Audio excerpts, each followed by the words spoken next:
Steve, here as always with Brian Sanchez, who is a personal trainer at probably Parkway Athletic Club, not Fitness for 10. So we need to get that fixed. Did you just fire me and I had to go work somewhere else, Steve? You have to reapply, I think. Okay. All right, good. Don't worry, I'll put in a good word for you.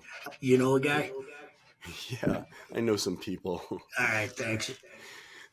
so we're going to talk about your grip.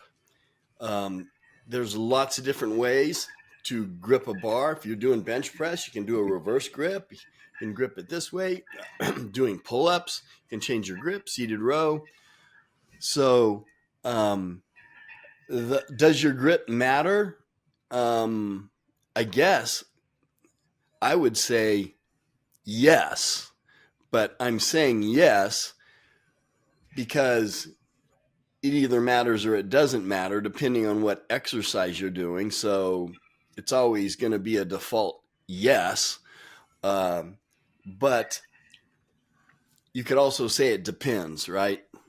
Yeah, it does depend, and it does matter. In any pulling motion, I think really is a difference. In any press motion, like a bench press, it changes whether or not you're using, more of a predominant chest as you're out wider, or if you come in real close, you could be working on your triceps a little bit more in a flat, let's just say in a flat bar bench press mode.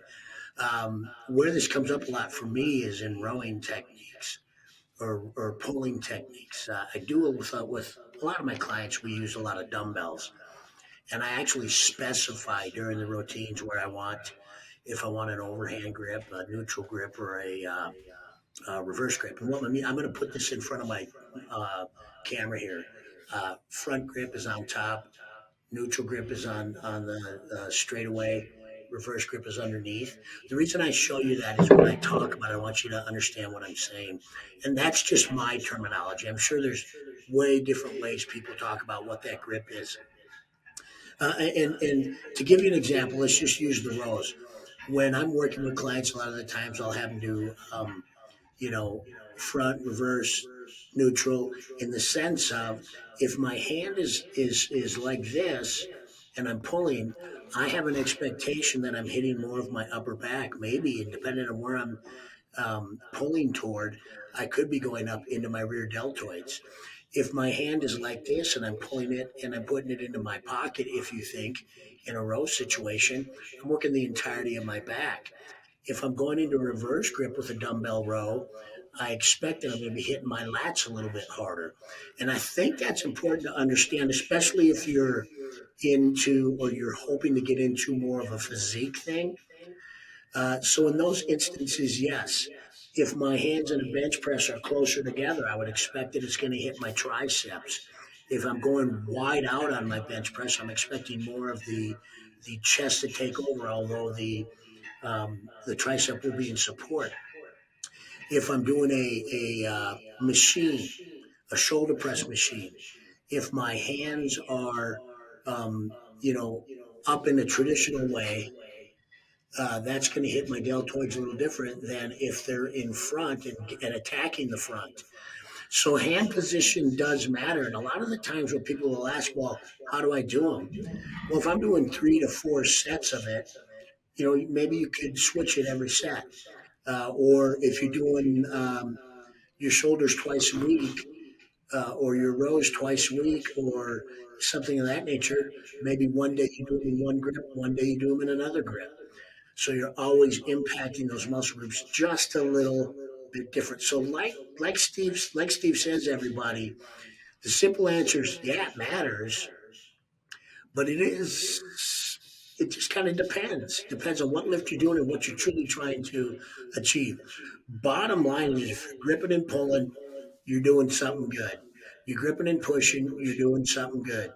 I also think it's important when you're looking at reverse grip tricep toward regular tricep. If you're looking at curls, reverse curls versus regular curls, how it affects the movement. Now, you're also going to find too that people talk about when it comes to grip, to stay away from hooks and things like that, or cobras.